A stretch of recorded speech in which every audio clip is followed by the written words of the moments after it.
Okay, so we're here at Annie's Bay of Eatery.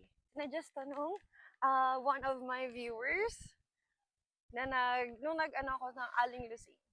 Never ko in-expect na ganito kalaki itong eatery na to. At kung makikita nyo, ang laki ng parking, napakarami din kumakain dito. Kahit mga nakasasakyan, mga nakabis, andito talaga sila. At gusto ko yung kandila, pantaboy ng langaw In fairness, 500 lang lahat yan.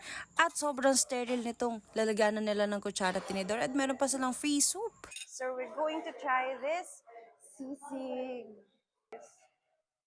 Consistency-wise, not sure kung ito yung sisig talaga. Parang meron pang ano.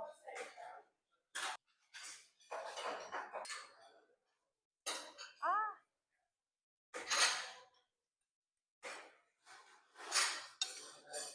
Uy, ang sarap!